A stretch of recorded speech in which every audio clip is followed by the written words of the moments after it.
weekend? I mean, this was a weekend for the record book, wasn't it? Unbelievable. And you know what? It can only be that way because of all of you. So we certainly thank you for coming out, and we are hoping that you had the time of your life. And I will definitely caution you, you better get registered for next year, today, tomorrow, or whenever Kathy opens that door. You don't want to be the last one through because it'll probably sell out quickly. So without further ado, I would like to introduce you to and present Miss Kathy Powers. Hey, Daytona Jazz Weekend. Thank you so much for all of you, and thanks to our artists and our musicians. I won't belabor the point, but first off, I want to thank our facilities. One Daytona, led by Kelly, Matt, Russell, Hunter, and the rest of their team. I want to thank the NASCAR people, the France family, for allowing us to be here and do this event and to enjoy the facilities over at Daytona International Speedway. I hope you enjoyed that show yesterday afternoon.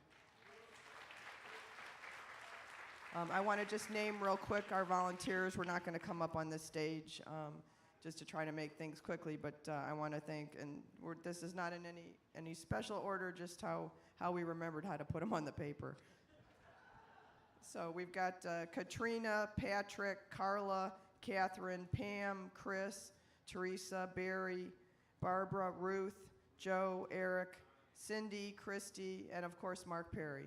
So thanks to all of them for all their help to make this event work. Again, real quick, I want to tell you about the replication process for the next event. The email hopefully goes out tomorrow. Christy's crossing her fingers too. Please, whatever happens, don't unsubscribe from our emails. Sometimes people do that accidentally. When it comes up on certain types of emails, you can accidentally hit a button that says unsubscribe, and then you're gone off the list. So please don't do that. And if you did unsubscribe, we're going to find you and send you an email that says, "You sure you wanted to unsubscribe from us?" So do that. So please watch for that email. It comes out hopefully tomorrow. Sometime by afternoon. It's a replication process. That's the magic word. You basically are renewing what you have. If you want an upgrade, change your room, whatever. If it's go ahead, make your deposit, get in the list, and then there's options you pick that say to upgrade and those kind of things, and to move your seats. Generally, what we're going to do is move all our renewals forward in the seating as best we can before we start selling to new guests, and new guest sales will go on April 7th. The week later. So if you have friends and family, please forward to them and let them know so that they get signed up April 7th. And then just real quick about some other events. Clearwater Smooth Jazz Jam, as I've mentioned to you, is going to be July 18 and 19, and those will go on sale to us before the general public, to our email list on April 8th with the code DJW for Daytona Jazz Weekend. So an email will go out for that. That's going to go out to everybody. Our email list is now up to about 16,000. So there's a lot of other people out there. So if you're interested in going to Clearwater Smooth Jazz Jam, please try to get that right away, and realize that you're getting a head start on the general public, because general public won't go on sale until Friday that week. So you'll have that chance to go Tuesday. No, don't worry. It'll happen. So we have a plan. No, we have a plan. We got you. Don't worry. You want to run up here right now and do it? We'll run up here right now and do it. Right now. Come on. Okay. You're doing better than I am today. So you got the hips done, so you need knees now. Is that what it is? Okay. I think you all know this guy here, Rick Braun. Rick Braun. So I think what we want to tell you is, if you enjoyed that show last night, did you enjoy that show last night with Rick and Peter and Vincent? Well, you have the opportunity to see that show and more. Who's Ann Moore? Hold it. You can hold it. I know Ann Margaret. I played on her last record. I played on Ann Margaret's record. Oh, okay. We digress. So Rose and Shingle Creek, New Year's Eve, okay? December 30th, 31st. Rose and Shingle Creek is an amazing property. It's really awesome. Okay, and we're going to have Candy Dolfer, Andy Dulfer, Kirk Whalum. Kirk Whalum, We got the Jazz Funk Soul. yes, yep, Jeff Lorber, Yeah. Everett Harp, Paul Jackson Jr., Yep. and Nicole Henry. And many of you have seen Nicole with us here before. Nicole's an amazing singer. She really is. Well, that's what, I said that, yeah. And of Right. course, Peter White and Vincent Peter will be White there. and Vincent, right. Peter White So and that shows, so you'll see that. And the band is basically the same, too, as those crazy, like Randy, the crazy Randy Jacobs, Ron Reinhardt, Third Richardson, and Nate Phillips. So that's what we're doing. So please, if you haven't signed up, please go ahead and do so. We still have a lot of good choices left, but it's gonna start to pick up really, really well. So we still got the suites and all that. So I will.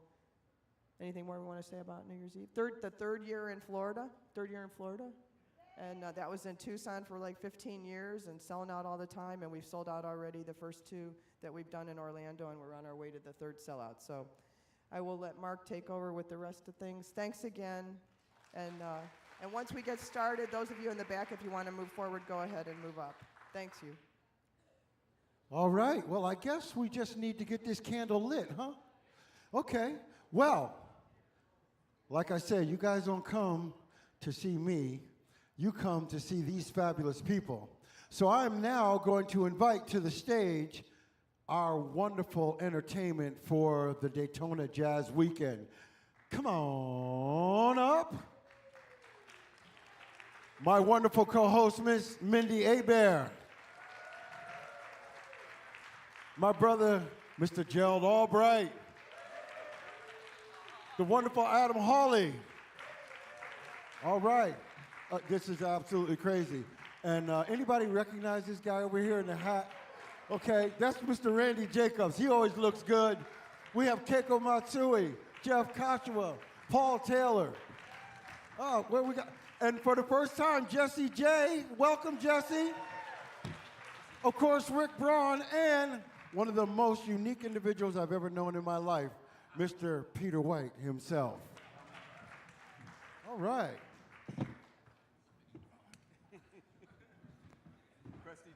Is that good? Unique? Can be. You are truly an individual. That's a good thing.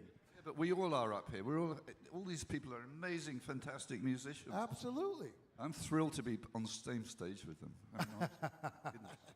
Well, we're not going to start off really too heavy, folks. I know there are interesting things that we'd like to know about these people up here. There are some areas I could promise you we're not going to delve into, so don't even get it out your mind, okay? But certainly, these incredible people have lives outside of what they do here. And one of the things that makes them interesting is we look at them and we see how incredible they are as creators, as entertainers and performers. And we just want to get a little closer and get to know them just a little better. Why? Because that's what you do with the people you love, right? All right, so let's dive in. Let's dive in. All right, so I'm going to start off a little bit light. I don't want to get too doggone heavy. So I'm really just going to ask the panel real quick. If you were trapped on a desert or on an island and you could only have one album that you would have to listen to for the rest of your days, what would that be? That song or album? And not your own. You can't have your own. It has to be that one album that you can live with the rest of your life. And we're going to just start down at the end of the table with our newcomer, Lady Jessy J.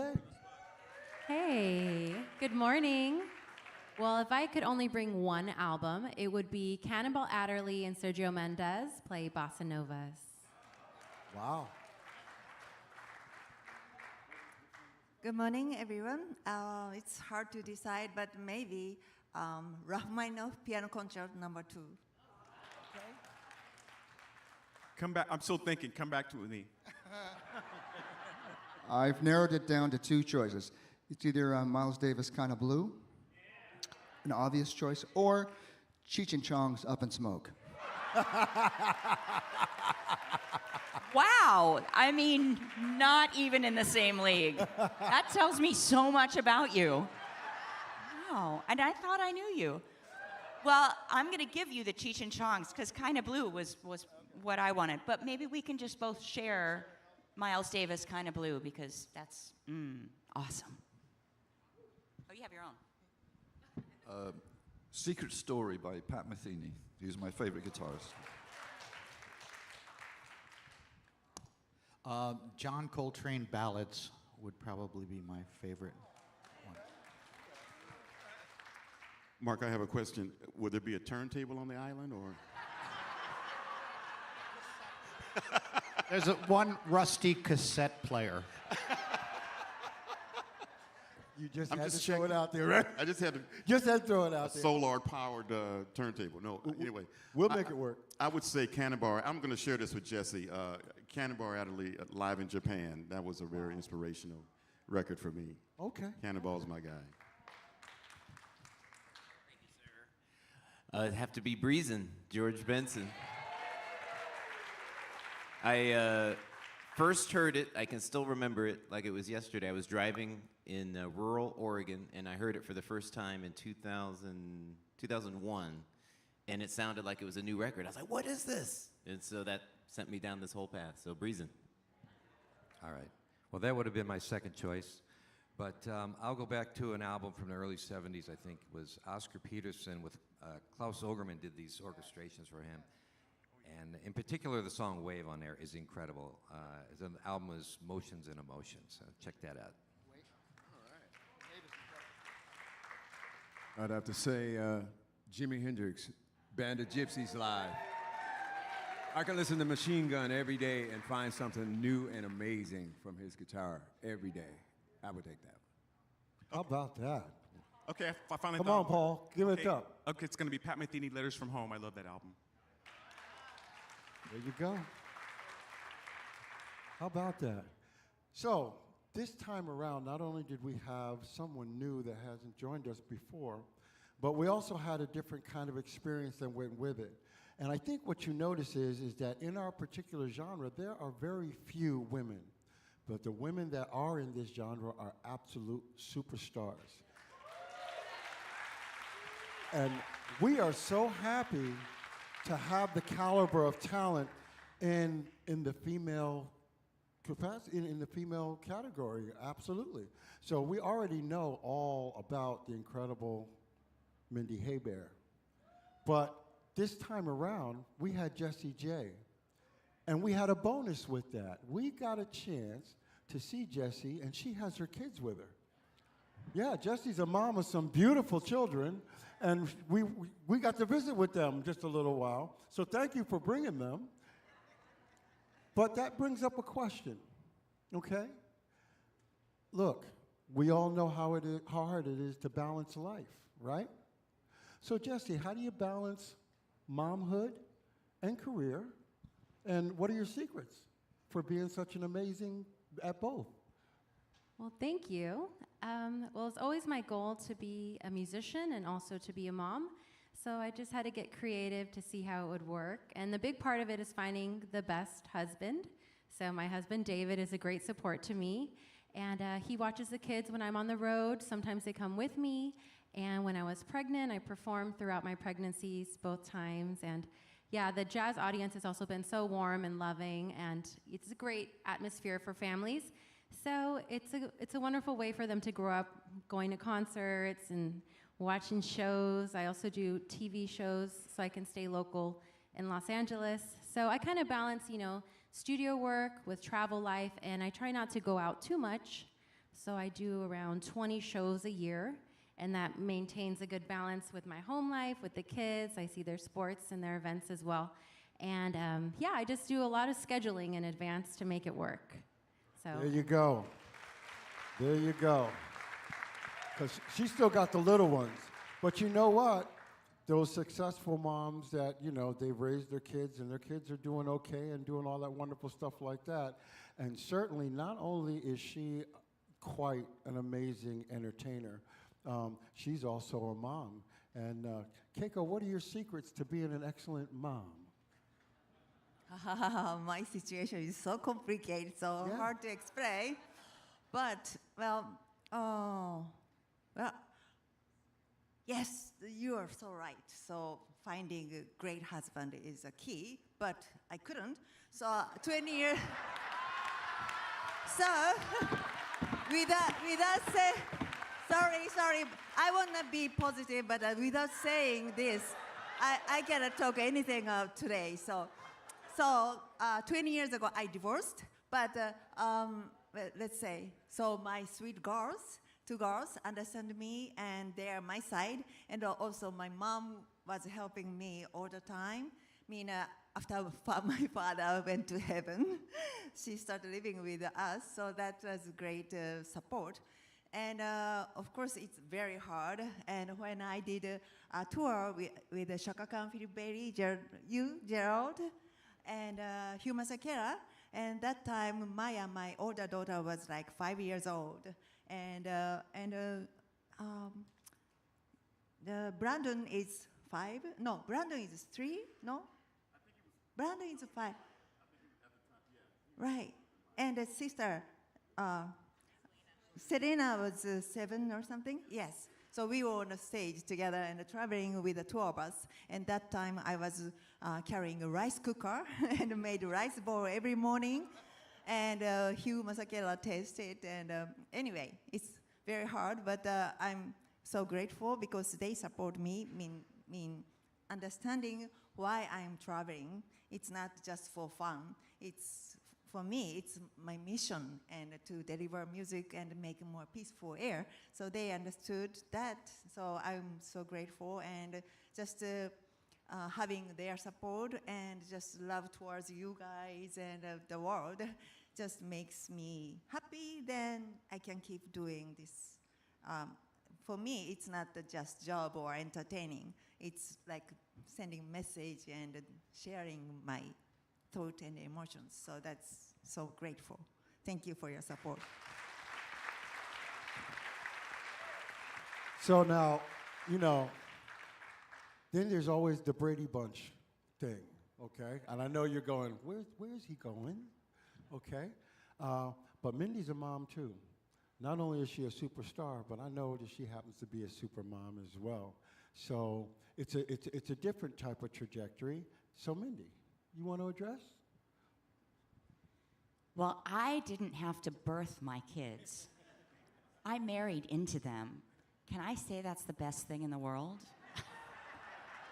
Didn't have to go through diapers, didn't have to, it really worked out. I didn't think I'd have kids because, I chose this crazy lifestyle and I was on the road all the time. But when I married Eric, he came with 2 little daughters that were the cutest things I've ever seen. They looked like little dolls, and they were 8 and 11 when I came into the picture. They're now 21 and 24. So these cute little dolls turned into teenagers. That it would be a whole nother conversation, those years. That was a little rough. But now they're in college, one just graduated. And you know what? I totally get what you guys are saying, because it is a juggling, act. But I think it's such a beautiful thing to have a family and to have now these girls that are, just a part of my soul. And I just fell in love with them when I fell in love with Eric. And it's awesome to be a mom. So we take them on the road. Maddie would, sign autographs with me after the show and stuff. She would be like, 8 years old and just so cute. But they both love music so much, and it's fun for them to have grown up with being raised by the tribe of men that I've toured with and all of my band members. And I just think it's such a cool thing to have them have this extended family. And so, is it tough? Yes. But is it amazing? Absolutely. So, yeah, I think we owe them a bigger round of applause to these amazing career moms, okay? Absolutely. Thank you, ladies, for sharing that. Okay, so moving on. We all have those questions about how did these people get to where they got? And there's obviously either someone or something that took place or occurred in their lives that led them on the trajectory that landed them at this stage right here, right now in front of you.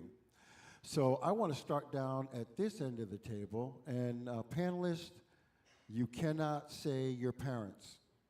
That's all the only warning I'm going to give you. You cannot say your parents. But we would like to know who was the biggest influence in your life that guided your career to where you are today. Randy. That's a hard one because there's a lot of people involved in that. Mrs. Joan Belishki, who I was cutting her grass, and I used to hang out with her son, and she taught me 3 chords, and I think I told a story. I'd go play hootenannies and stuff with her. You know, the whole Pete Seeger, you know, Peter Paul, Mary, all that. That was how I started playing guitar. And then after that, Barrett Strong, you know, definitely a super influence. Martha Jean, the Queen in Detroit, a DJ, an incredible woman. You know, just, I mean, she ruled the airwaves, and she definitely was a super force. But those 3 people in the very beginning got me started and made me believe in myself and that I could actually play music.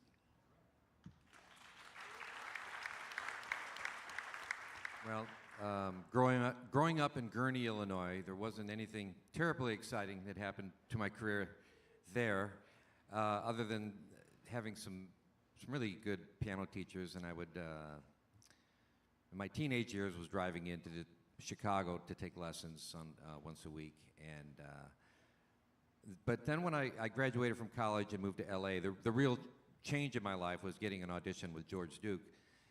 And I went on to work with him for 10 years, and that was the biggest change. Was that, you know, when you first get to LA, and this was in the 80s, you know, people were like, if you wanted to try to get a gig, well, they'd ask about the musician, well, who has he played with? And until then, all you could say, I played with myself, but that's not a good answer. So then, when I was able to say I played with George Duke, it was a totally different story. I mean, just the respect that, I wasn't even aware of the respect that other musicians had for him at the time. It was just opened every door. As a matter of fact, that's when I got to work with Gerald for the first time on the road. And so many great musicians. I met Najee, Jonathan Butler, just so many of the people I still work with today. But it all started there with George.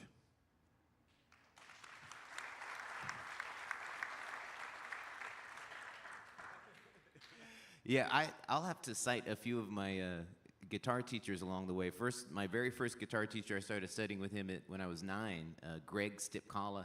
And what was really cool about him is he kept suggesting, you know, obviously I wanted to play the guitar, and he said, well, you know, what about the bass? And I'd never thought about playing the bass, but that ended up being really helpful for writing. Yeah, what about recording? What about writing songs? You know, he just kind of always nudged me. And then at one point, he even pawned me off to another teacher. He said, you should really get into jazz, and this teacher is more specialized in that. So, which I was shocked. He was giving money away. But, so he was a big influence, and then similar to Brian, I moved to LA and, you know, wanted to try to make it in the big city. And so I ended up going to USC and had an incredible guitar faculty there. The chair was Richard Smith, and he's put out many great records. And so I would go see him at Spaghettini and a couple other clubs around LA, and really got to get to know contemporary jazz up close and personal. So that was incredible. And then the other one I'll mention to wrap it up is Pat Kelly, really great studio guitarist, and played on a lot of TV shows. So I walked into school one day. I was working on my master's, and I just walked in, was setting up my guitar. He said, hey, Adam, I got called for this tour I can't do. I don't know if you want to do it. Well, what is it? He said, it's the Manhattan Transfer. And if you're not aware, they're the most decorated vocal jazz group of all time. And so I went from playing around town, doing, you know, weddings and bar gigs, top 40, to my first show with them was at the Kennedy Center in front of 5,000 people with no rehearsal. Yeah. So I ended up touring with him for 4 years, and then that kind of led to a bunch of other stuff. So, yeah, those 3 guitar teachers.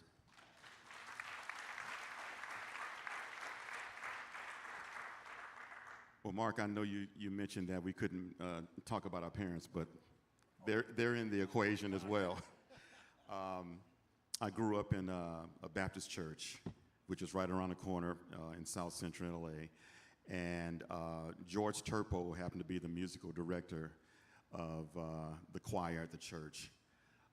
And my parents talked to him about giving me piano lessons at the time. We had an old upright piano in our den, and it was out of tune, like most of them.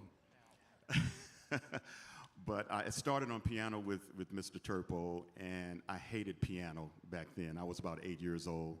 I didn't want to learn my scales. I was never prepared for the next lesson, so out of frustration, he had a talk with my parents and said, we need to put Jerry, anybody from way back to call me Jerry. We need to put Jerry on another instrument. And he happened to have an old alto saxophone in his garage that he himself played years prior in the Army band. And so he brought that unannounced to the next lesson. And I was like, well, Mr. Turpo, what's going on here? He said, we're going to do something different today. And he opens his case up, and you could smell the history in this case. Yeah. You know that purple velvet, you know what I'm saying? Yeah, it was interesting. And so he takes this sax out, and he takes a fresh reed out, and he said, lick this reed. I'm like, okay, so I'm licking the reed. And we put it on the mouthpiece, we put the horn all together, and that's when I made my first squeak. But at the age of 8 or 9 years old, you know, it was kind of cool. Like I could blow through this thing, I could press the keys. It was like a toy to me. And it was something that I really embraced, and I started to learn fast on it. So I owe that to him. And then later on, you know, I was listening to the voicings of like your Grover Washington Jr.'s, your Ronnie Laws,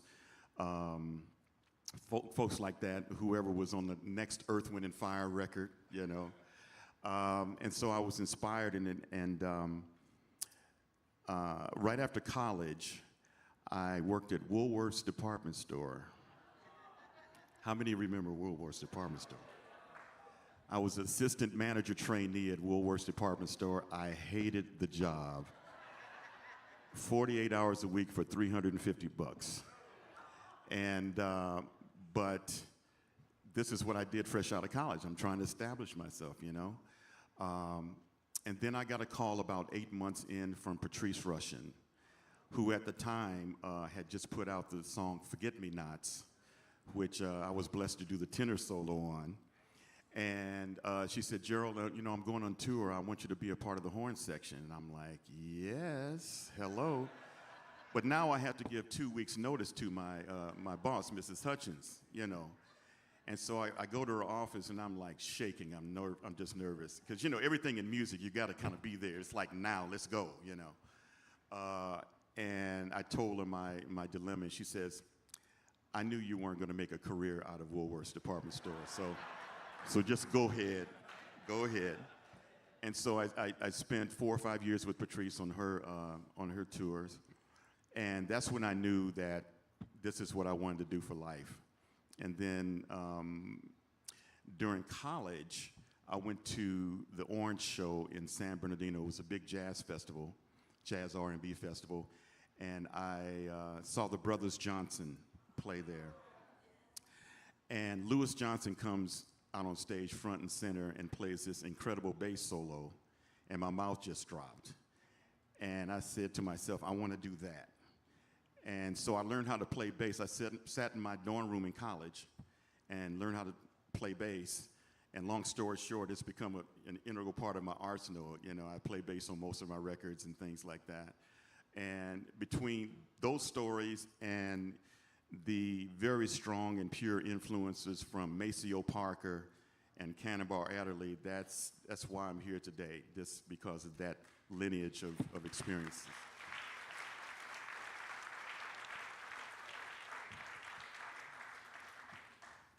I find it's absolutely amazing that you've had this incredible career and continue to have, and it started out with someone telling you to lick this reed. I have a whole other story about as you would something Vic. similar to that, but Somehow I knew you were going to take it there. I just really knew that. You felt it. I felt it, I man. know. Oh my God. I grew up in the musical wasteland of Allentown, Pennsylvania, and but I shouldn't say that because Keith Jarrett is from Allentown, Pennsylvania. In fact, he's like a third cousin of mine, I think. I never got a chance to ask him that. Yeah, because my Aunt Ethel died, and my mom, and we were at the funeral, and my mom walks up to this lady, and she says, "How's Keith doing?" You know, and the lady says, "Oh, he's doing great. He's really successful, but I really don't understand his music at all." And it's like, I said, what? And she said, "Oh yeah, that's Keith Jarrett's mom. He's like a third cousin or something." And I never ever got a chance to explore that. But see, I brought my mom into the story in another way. Okay.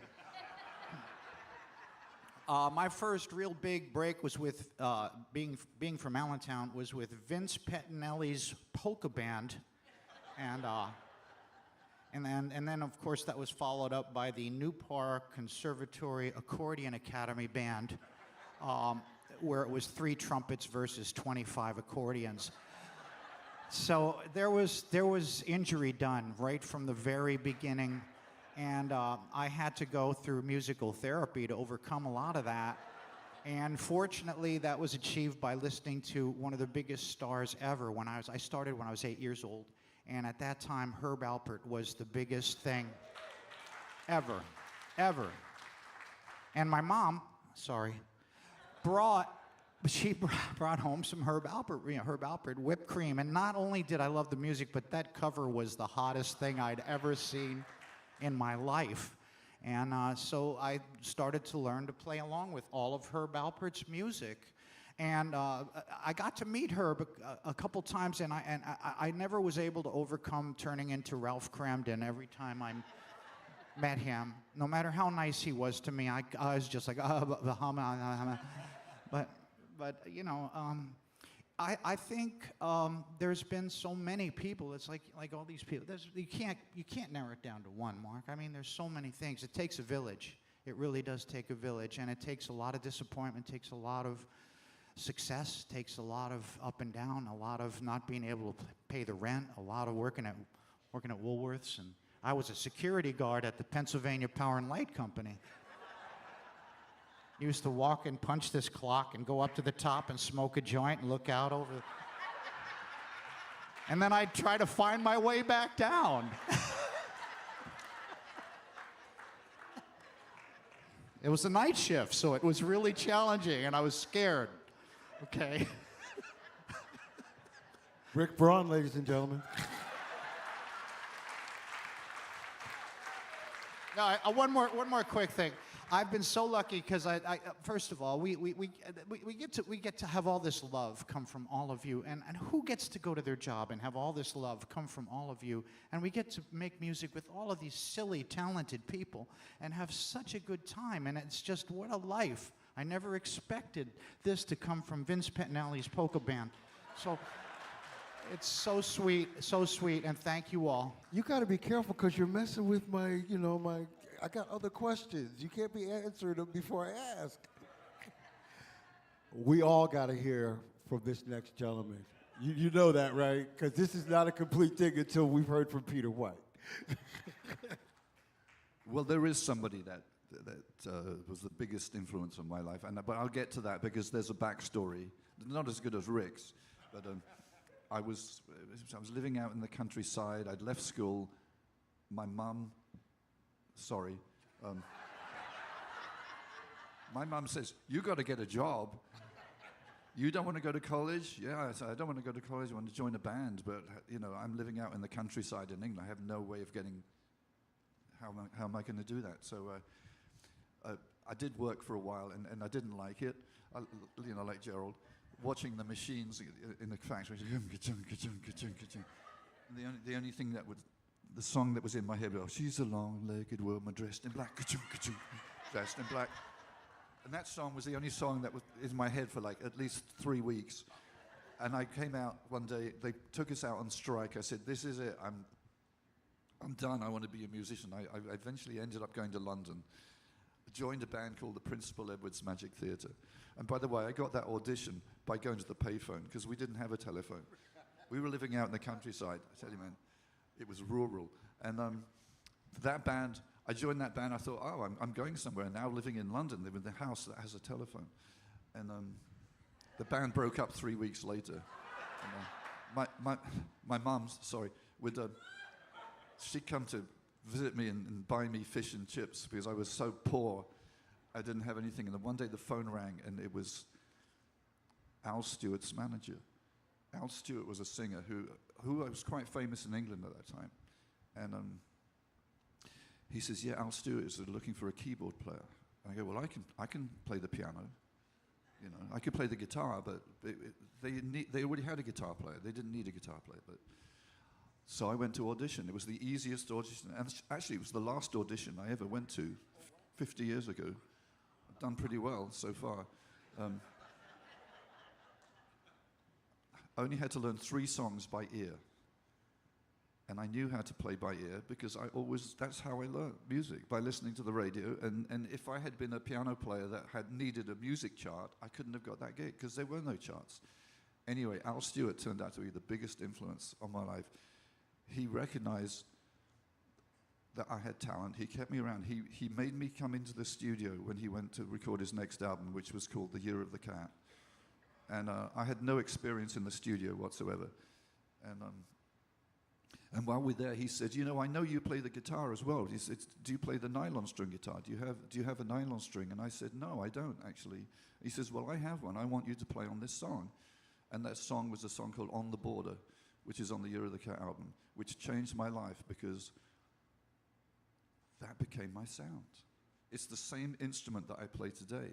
And that goes back to that day in 1975 when Al Stewart said, here, take my nylon string guitar and you play this. And that song, we would play that song in the tour, in the subsequent tour. I was still playing keyboards mostly in the show, but I would come up front to play that one song on the nylon string guitar, and that's the only thing that people remembered that I did. And that became my sound. And one last thing. A few years later, we were in the studio, and I'm playing a guitar solo, and I said to Al, I don't really know how to play this. And he said, play it like Peter White, which had a profound effect on me. I suddenly realized what he meant. You know, don't think, just play what comes naturally. You don't have to try to be like someone else. You don't have to copy this style. I'm not going to tell you to play like this guy or that guy. Just play what you feel. And that's what I did. And that's pretty much what I do to this day. In fact, all of us. I think that's how we got where we are. We just being ourselves, you know, letting the music come out.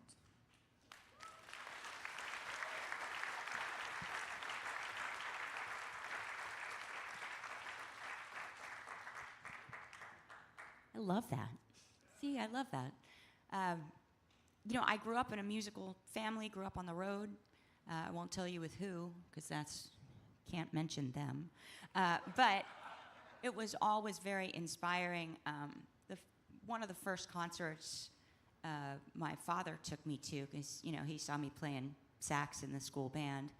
And, you know, you're playing marches and you're playing, you know, all this classical stuff.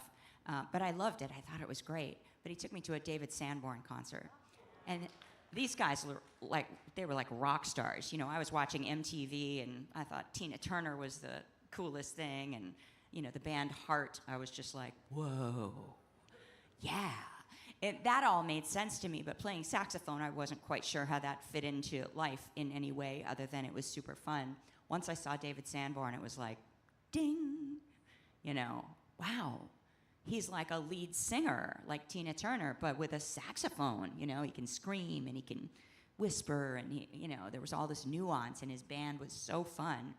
So I finally kind of had a path of, oh, I can play saxophone, and it can be like that.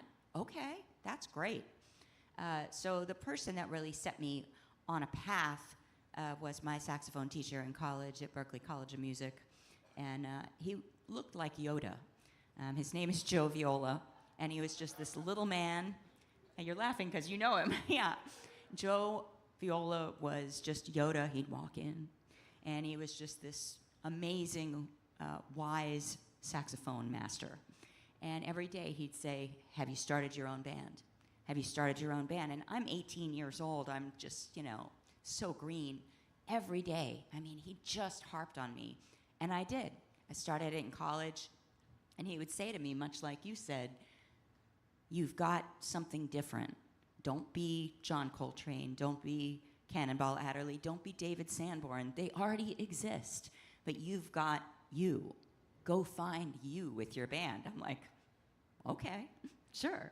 So once I graduated, I moved to LA, and I just thought, yeah, this is my thing. I got this. No one wanted to hire me. I mean, I could not get arrested. I'd go to jam sessions, and they'd I'd ask to sit in, and yeah, whoever wants to sit in, you tell them no. They didn't even believe it was me that was going to play the saxophone. I'm sure I looked more like a cheerleader than a saxophonist that they would think would be a saxophonist. So I went out on the street, and I played. Literally, put the case out, playing on the street. 3rd Street Promenade, Santa Monica. I'm like, this is it. I am not going to say, do you want fries with that? I'm going to play my saxophone. This is it. And up walked one day Bobby Lyle, who's this beautiful, if you don't know, he's a beautiful keyboard player, super talented. He hired me. He goes, you're really good. Would you like to go on the road with my band? I'm making a record right now. I would like you to record. He goes, the saxophonists who have played in my band before have gone on to great things. Gerald Albright, Everett Harp. And look, I knew who Bobby Lyle was, and I took him up on it. I was like, yeah, I'm playing on the street. Of course I want to play on your next record and go on the road. That snowballed everything for me. From there I went to Jonathan Butler's band and Tina Marie and, Adam Sandler and the Backstreet Boys and all these different bands, Duran Duran. And it was amazing because he just opened the doors. And it was so incredible. He's still a father figure to this day. We still play together. He just played on my new record that comes out in a couple months. I'm playing on his new record. But what a beautiful thing to have someone kind of open those doors for you. So I'll say that he was that guy for me.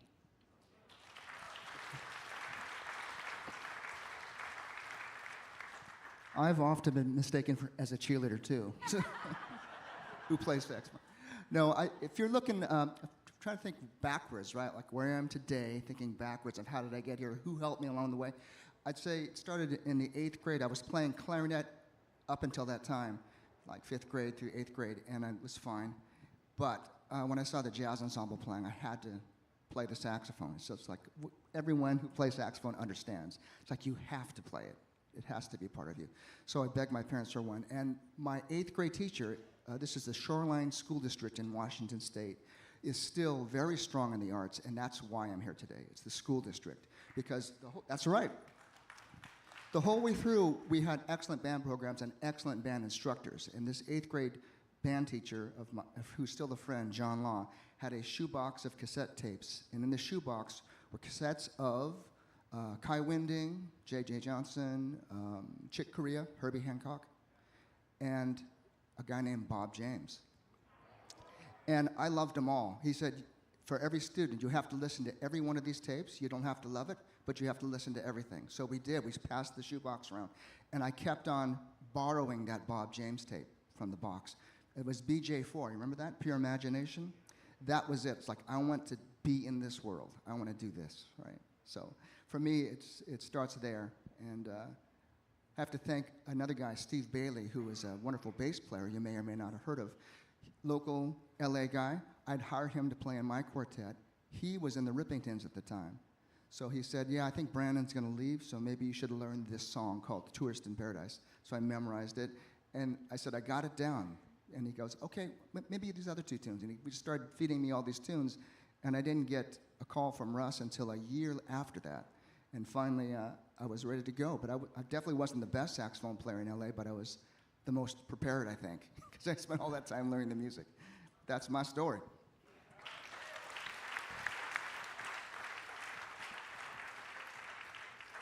My story is, I'm going to cut right to the chase. The pivotal moment was like in high school. This was like 1976.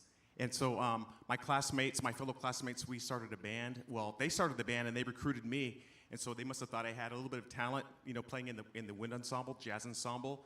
And so we called ourselves Mixed Company.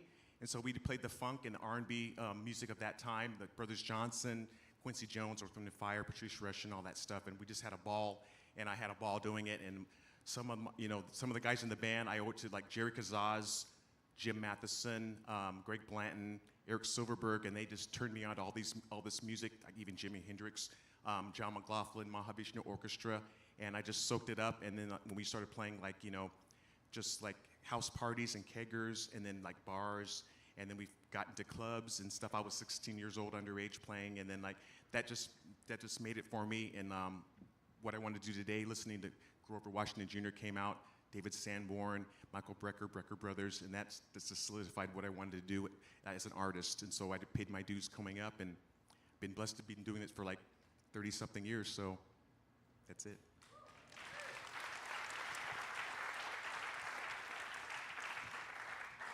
Oh my. So I'm Japanese, so English is very hard. And when, but anyway, when I started taking lessons, and I was somehow around the high school era, I was in a program, Yamaha's kind of, how do you call it? Some special program, and inviting teacher from the professional conductor and arranger and things like that.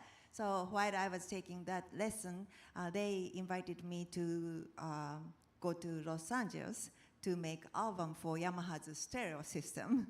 It was sample album, but that my first recording in US was with Nathan East on bass, and on Vinnie Caliuta, on drums, Vinnie Caliuta, and Paul Jackson Jr. on guitar, and then Steve Foreman on a percussion. So that was quite special experience. And then I found that because of English, even they are the legend or elder people, or so for creating progress, it doesn't matter. So they said, like, what do you want to, and what do you want to hear? And so that was quite culture shock, because in Japan, if you talk to professor, Mr. Professor, and you have to ask. But when in the field of creation, we are all same field. And I felt like that's amazing, and US is amazing. And so that was quite inspiration. And then also I had opportunity to, as a composer, I had opportunity to write a movie soundtrack when I was in high school too. And then before that, during this class, I was trying to compose so hard. But when I had that opportunity, while the director was talking about this movie called Drifting, very serious movie. And while he was talking about this story, then immediately melody came to me.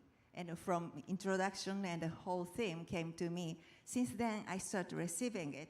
And that made me to find some interest towards writing too.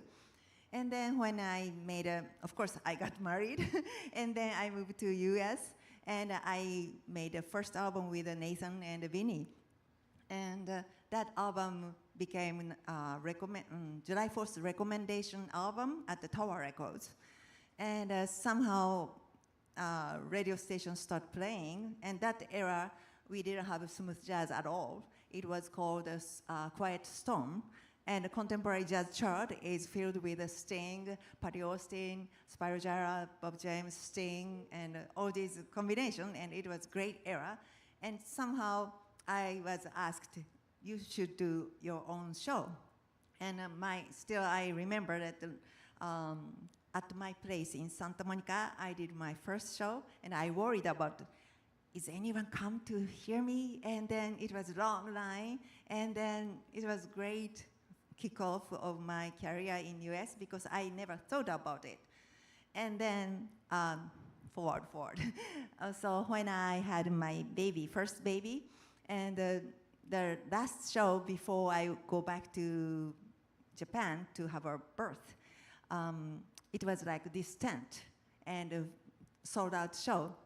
And I was thinking, because my mother is like a housewife, and she is always at home for me. So after school, she's there, and I talk to mom. And so I wanted, my ideal mother is like that. So I want to be home for my kids. So I was half thinking of, I don't mind to not go back to the road again. But that particular show, end of the show, I didn't say anything, but after the show, the lady came to me, like a carry-woman lady. 3 lady told me, don't quit. Don't quit. I didn't say anything, but don't quit. Keep doing it. And also another lady, gray hair lady came to me and holding my hand and thank you for beautiful thing and in tears. So that made me to feel like this is my fate and I should come back. So since then I'm doing this and I'm so happy to do this. Thank you.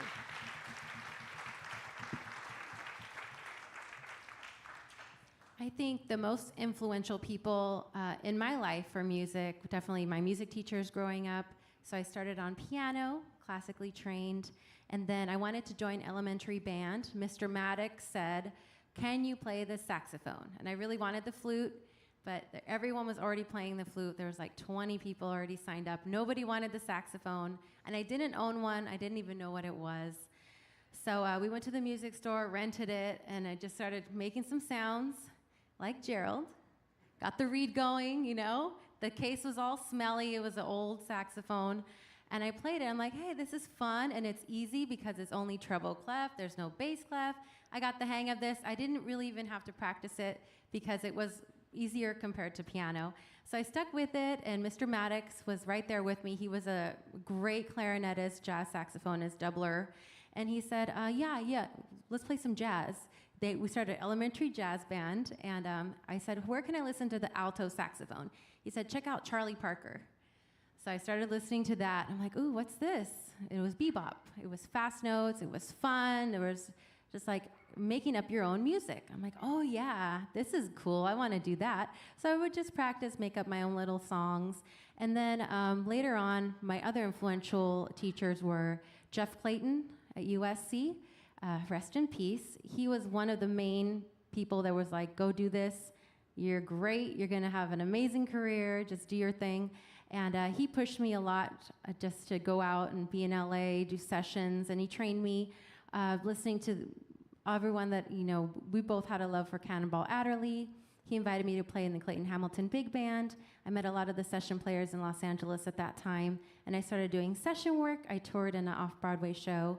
And then another person that has had a great influence in my career is Paul Braun, the producer. I met him in 2006. I was looking to break into the scene. I met up with him at the Newport Beach Jazz Festival, and I gave him a CD that I had recorded. It was my demo with all originals. And he was like, hey, you know, I'm busy. I'm working on Warner Brothers with Kirk Whalum and Rick Braun and such. And he's like, I don't have time for new artists. And I was like, well, don't forget to listen to my CD because it's awesome. And then I was surprised. He called me. He said, hey, I listened to your album. I really like it. But like I said, I'm busy. I was like, okay, no worries. We'll keep in touch. Every time I had a show in Los Angeles, I would call him, invite him. And if he didn't come, I would send him a video. Hey, you missed this great show. So I was very persistent with him. And he invited me to join him in his band. So I started playing with him. And then I played at the Catalina Jazz Tracks Festival. And Art Good was also a great supporter, and that's kind of when it all started, 2007. My debut album, Tequila Moon, was recorded. It released in 2008. And all of those people had a great influence on my career, and that's why I'm here today.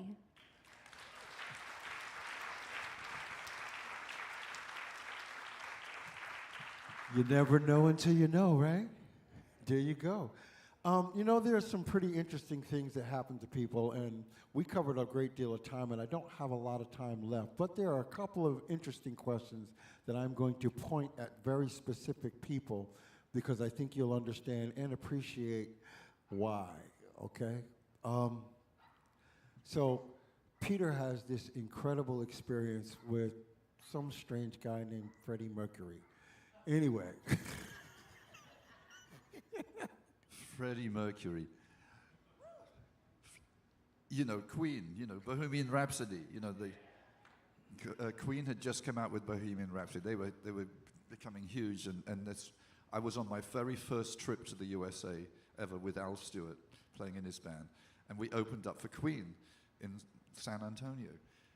And I'm watching them from the side of the stage, and going, you know, is this the real thing? They did a very short version of Bohemian Rhapsody, yeah. And then after the show, Al Stewart says to me, hey, I know one of those guys. I know the drummer. He played on one of my songs. Hey, let's go in the dressing room. Let's go and meet those guys. Let's go and meet. I said, okay, sure. You know, these guys have only ever been on magazine covers to me. I had no idea that I could meet famous people, you know, being from the countryside in England. So we went in the dressing room and saying hi, very nice and friendly. But Freddie is staring at me.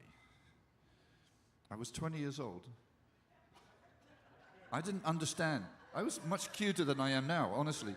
But I didn't understand why Freddie was staring at me so much. Yeah, he was undressing me with his eyes. I think this was. Did he have a reed? I was the mouse and he was the cat. I don't know. I felt very uncomfortable when I left. It was only years later I realized, oh, that's why Freddie was looking at me, staring at me. You had to hear that story. That was for real, okay? Now, the character is sitting immediately to my left, all right?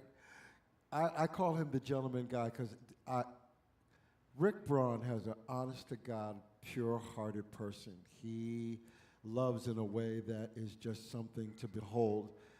I love how he loves his family, and I love how he expresses it. But don't get it twisted. There's something seriously wrong with this man, okay?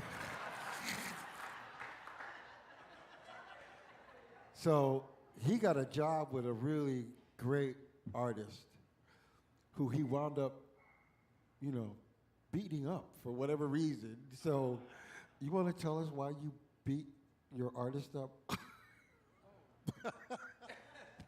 Well, I didn't beat her up. She ducked. She ducked. It's a funny story because I got this call, and the way I got the call to play with Sade was funny in itself because Peter had something to do with it. He knew this tour manager who called me, and I didn't think it was her tour manager because how could Sade's tour manager be calling me for a gig? But it was all true, and Peter was instrumental in making that happen. But I got the call to go and play with Sade. And, you know, I showed up. My first record was out. It was called Intimate Secrets, and I kind of, you know, she was an influence on the music on that record. She was a big influence, so I brought the record and this and that. But I went to the phone call itself. You need to hear about this because the phone call started out with Stanley saying, "This is Stanley Tippins. I represent Sade, and I'm looking for Rick Braun." Rick Braun. And I said, this is Rick Braun. He goes, a couple of questions. How tall are you? And I said, well, I'm 6'2". And Leroy Osborne, who's the other singer, he said, I stand there. And he said, that's good, that's good. Do you sing? And I said, kind of. He said, that's good. And he says, can you dance? And I said, well, that depends. You know, kind of. And he goes, okay. And he says, and by the way, do you play trumpet? So that's how it started. So I went in for the audition. It went well. You know, I'm hanging out with the guys, and it's fun, and I'm playing trumpet, and I'm singing background vocals and all of this stuff. And I didn't know this about Sade, but she's a tomboy. She's a tomboy. And all of a sudden, we're in the middle of rehearsal, and she thought it would be fun for us to do some fake kickboxing. And so she did a move. You know, she did a move, and she did it, and she was very enthusiastic, and I blocked the move, and she went down. And I'm thinking, okay, I'm packing my trumpet up in my mind, you know? But she was very cool about it. She was very, very cool about it. And so, you know, that's that story. That's the story.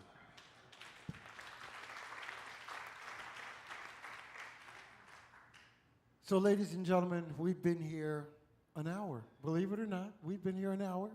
And that's basically our time. But I hope that you have taken away a little bit of something extra that makes you understand why these people on this stage are so special, not only in what they do, but what they do for us.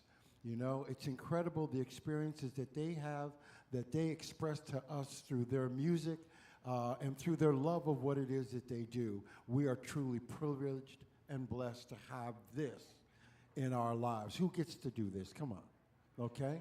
So I definitely want to say thank you to each and every one of you for being part of what we do here. We definitely want to thank you for being a part of what they do here, okay?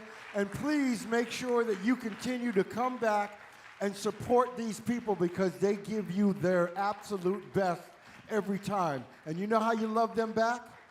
You go by that merchandise table and you pick up everything they brought with them so they don't have to put it back on the plane wherever they're going, okay? So buy up everything. And for anybody that might have lost this bracelet, I've got it up here. Okay, yeah, see, she's in trouble. And also, somebody was at wine tasting that lost a jacket. And if you left your jacket, a zip-up thing, at the wine tasting, they have it here at One Daytona at the Lost and Found, okay? And finally, for all your photographs and all of your video that you took, please tag us in everything that you do here. We love when you take all that stuff. We just want you to share it. So that's at, that little sign, at Florida Smooth Jazz. Just tag us on everything, okay? Ladies and gentlemen, thank you again. Get home safely. We love you. We'll see you soon.